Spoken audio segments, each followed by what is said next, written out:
እሺ የተከበራችሁ ተከታታዮች እንዴት ዋላችሁ? የመጀመሪያው ፕሮግራማችን ምን ይመስላል የሚለው ነው። የኛ ፕሮግራማችን አሁን አሜሪካ ከገልፍ ሀገራት ተሰናብታለች። ምክንያቱም ከዚህ በኋላ እዛ የመቆየት አቅሟን ብቃትም የላትም። ግን ያው ቢያንስ ወደ ነበረው ለመመለስ ጥረት እያደረገች ነው። እስኪ ይህንን የሚመለከት ነው የዛሬ ፕሮግራማችን። ከዚህ ፕሮግራማችን ውስጥ አሜሪካ እንዴት ወጣች፣ እንዴት ልትወጣ ቻለች፣ አሁን ያለችበት ሁኔታ ምንድን ነው እና ይሄ ለማስተካከል የምትጥረው ነገር ደግሞ ምንድን ነው የሚለውን በሙሉ ወደ እናንተ ለማቅረብ ነው። በመጀመሪያ ይህንን ወደዚህ ሊወስደን የሚችለው መንደርደሪያ ዜና አቅርቤ ከዛ ወደ ዋናው ርዕሳችን እንገባለን። የመንደርደሪያው ዜና ምንድን ነው? አሜሪካ አዲስ የሆነ እቅድ የሰላም እቅድ አውጥታለች። በዚህ የሰላም እቅዷ ላይ ሁለት እቅዶች ናቸው። አንደኛው ኒውክለር መሳሪያን በተመለከተ ነው። ሁለተኛ ደግሞ የሆርሙዝ ሰርጥን ለመክፈት የተደረገ ነው ማለት ነው። በመጀመሪያው እንጀምረው። በመጀመሪያ ኢራን ከማንኛውም የኒውክለር መሳሪያ እንድትርቅ በሀሳብ ደረጃም ያንን እንዳታመጣ፣ ከዚህ ጋር ተያያዥነት ያለው ደግሞ ያለቀለት የኒውክሌር መሳሪያ እንዳትገዛ። ይሄ ማለት ከሰሜን ኮሪያ እሸጥላታለሁ እያለች ስለሆነ ማለት ነው። ስለዚህ እንዳትገዛ የሚያግድ አዲስ የድርድር ሀሳብ ይዞ ነው የመጣው ትራምፕ ይህንን ይዞ ሲመጣ ኢራኖች እንደማይስማሙት 100% ያውቃል፣ ትሪሊዮን ከመቶ ያውቃል። ግን ምንድነው ያው አልኩኝ ለማለት ነው። እንደዚህ አልኩኝ ለማለት ካልሆነ በስተቀር እንደማይሆን ጠንቅቆ ያውቀዋል። ሁለተኛው ድርድር ደግሞ ሆርሙዝ ወደ ነበረው ይመለስ፣ ፍተሻ የለም፣ ገንዘብ ማስከፈል የለም፣ መርከቦቹ ሲፈልጉ ይወጣሉ፣ ሲፈልጉ ይገባሉ፣ አላየህም አልሰማሁም በል የሚል ነው። ስለዚህ ይሄን ሁለተኛውን በተመለከተ ነው አሁን አሜሪካ ጭንቀት ውስጥ ያስገባት። ጭንቀት ውስጥ ገብታለች አሜሪካ። በቃ ጉሮሯ ተይዛ መውጫና መግቢያ አጣለች። ከዚህ ከገልፍ ሀገራትም የወጣችበት ምክንያት ይሄ ነው። እስኪ እንሂድ። አሜሪካ መጀመሪያ ምን ብላ ነው ያሰበችው? አሜሪካ ሬጅም ቼንጅ መንግስት ምገለብጣለሁ ብላ ነው። መንግስት አልገለበጠችውም። ጭራሽ አሁን በጣም ጠንካራ የሆነ መንግስት ተመስርቷል። የመጀመሪያው መንግስት ፍሌክሰብል ነበረ። አሁን ግን እጅግ በጣም ጠንካራ የሆነ አሜሪካን እስራኤልን ጥል የሆነ መንግስት ነው የተመሰረተው። ስለዚህ የከፋ ነው የሆነባት ማለት ነው። ይሄ አልተሳካላትም። በመቀጠል ደግሞ ሆርሙዝ ሰርጥ አካባቢ የነበረው 17 የአሜሪካ ሚሊተሪ ቤዝ በሙሉ ድባቅ ተመቷል። እዛ ቤዝ ውስጥ የነበሩ ወታደሮች በየሆቴሉ፣ በየሆስፒታሉ፣ በየአፓርታማ ተከራይተው ነው ተበታትን ያሉት። ስለዚህ ያ የአሜሪካ ቤዝ የአሜሪካን ሰራዊት የማስቀመጥ አቅም ወይ ብቃት የለውም። አሜሪካም እነሱ ልትከላከላቸው የምትችልበት አንድም ነገር የለም። ስለዚህ እዛ አካባቢ የአሜሪካ ወታደራዊ ኃይል ተበትኗል ማለት ነው። ይሄ የተበተነው ኃይል እንደገና ለመሰብሰብ የግድ የሆርሙዝ ሰርጥ መከፈት አለበት። በኢራንና በአሜሪካ ሰላም መመለስ አለበት። አሜሪካ ወደዛ አካባቢ ተመልሳ ለመሄድ ማለት ነው። ምንድነው አሜሪካ እዚህ ችግር ውስጥ ያስገባት ስናይ ደግሞ እስራኤል ነች። እስራኤል ኮትኩታ ምስኪን በገንዘብ የሚታለል ትራምፕ አገኘች እና በገንዘብ አታለለችው፣ የምትፈልገውን አደረገች። ከተማ ይሄ ነው ሁለተኛው እውነታ ይሄ ነው። ይሄ ከሆነ በኋላ የአሜሪካ ሚሊተሪ ቤዝ ሲመታ የአሜሪካ ወታደሮች በየሆቴሉ፣ በየአፓርታማው፣ በየምናምኑ ተደበቁ፣ ተበታተኑ። ስለዚህ እዛ አካባቢ የአሜሪካ ወታደር የለም ማለት ነው። አሁን ለምንድን ነው የሆርሙዝ ሰርጥ እንዲከፈት አሜሪካ እየፈለገችው? ሁለት ምክንያት ነው። አንደኛው ምክንያት ወታደራዊ ነው። ሁለተኛው ምክንያት ደግሞ ኢኮኖሚያዊ ነው። ወታደራዊ ሲባል ምን ማለት ነው ወደሚለው እንምጣ።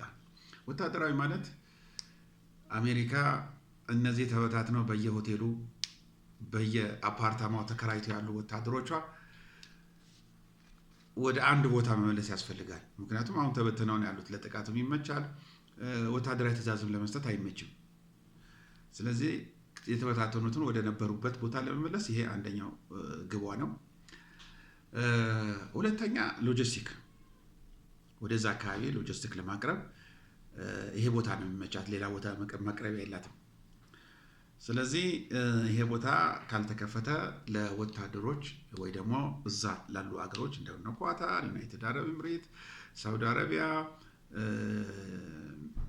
ኢራቅ፣ ሌሎችም ሀገሮች ኩዌት፣ እነዚህ ሀገሮች ጦር መሳሪያ ወደ እነዚህ ሀገሮች ለመሸጥ ለማስቀመጥ የተለያየ ነገር ለማድረግ ይሄ ቦታ ክፍት መሆን አለበት።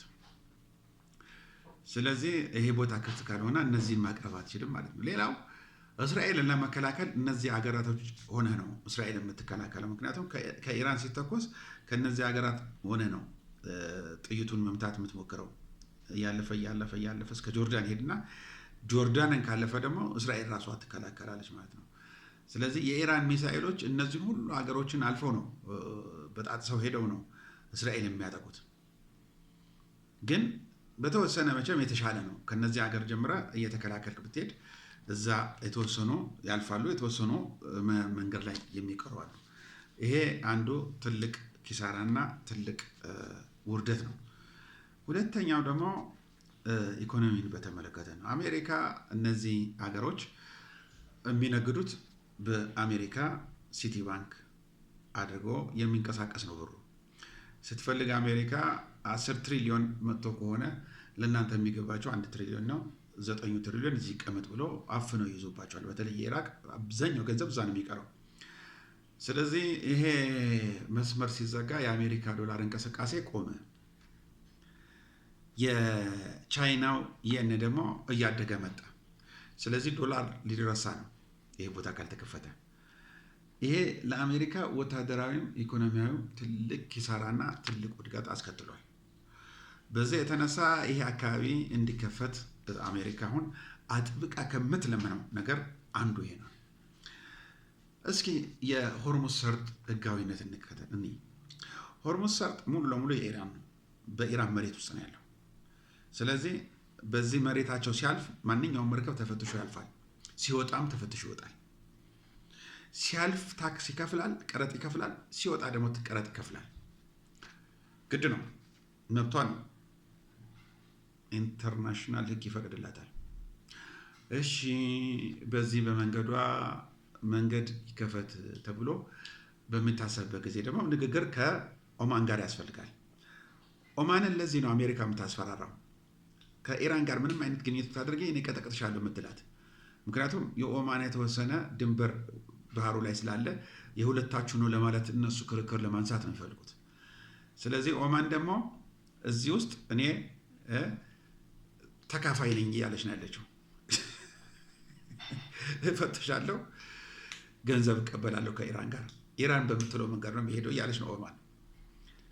ስለዚህ የዓለም ህግ ይፈቅድላቸዋል ሁለቱ ሀገሮች መፈተሽ፣ ገንዘብ ማስከፈል። እስካሁን እነሱ ይሄን አያደርጉም ነበረ። ምክንያቱም በቃ እኛ ጭቅጭቅ አንፈልግም ብለው 43 ዓመት በበደል በግፍ ላይ የነበሩ ሀገሮች ናቸው። ሀገር ነች ኢራን። አሁን ግን ነፃነቷን አውጃ አሜሪካንን እዚህ ጭንቀት ውስጥ አስገብታታለች። አሜሪካ ከዚህ ውስጥ ለመውጣት የማትፈረፍረው ጉድጓድ የለም፣ ግን አልቻለችም። ማስፈራራት፣ ኒውክሌር እጠቀማለሁ፣ ምንጥስ፣ ስንት ነገር አለች፣ ስንት ወሬ ያወራች። በየቀኑ በቀን 80 ጊዜ ነው የሚያወሩት የአሜሪካ ፕሬዚዳንት ዶናልድ ትራምፕ 80 ጊዜ። ተስማምተናል ይላል፣ አልተስማማንም ይላል። አሁን ተረሳርሰናል፣ 5 ደቂቃ ቀረን፣ 6 ደቂቃ፣ 2 ደቂቃ፣ 1 ደቂቃ፣ አለቀ በቃ ጦርነት። ሄዶ አንድ አውሮፕላን ተደብቆ ይመታል፣ ይመለሳል፣ ይመቱታል። መከራውን ያየው። ይሄ ሰርጥ አይከፈትም ከዚህ በኋላ። የአሜሪካ የሚገቡ የእስራኤል የሚገቡ መርከቦች በሙሉ ይፈተሻሉ። በደንብ ተፈተሸው ነው የሚገቡ። ሌሎቹም መርከቦች በደንብ እየተፈተሹ ነው የሚገቡት ወደዛ። ከዚህ በኋላ ጦር መሳሪያ የማመላለስ ምናምን የለም። የአሜሪካ ወታደራዊ ኃይል ከዚህ አካባቢ ጥርግርግ ብሎ ይወጣል። ከዚህ አካባቢ ብቻ አይደለም፣ ከመላ ዓለም ተጠራርጎ ወደ አሜሪካ ይሄዳል። ምክንያቱም ዓለም ከዚህ በኋላ እነሱን የምትሸከምበት ነገር የለም። እኩልነት የሰፈነበት ነው። እኩልነት የሰፈነበት ስርዓት ነው አሁን እየተመሰረተ ያለው። ይህ ነው የዛሬ ፕሮግራማችን። ስለተከታተላችሁ እጅግ በጣም አድርጌ አመሰግናለሁ። ሰላም ዋሉ። ቻው ቻው።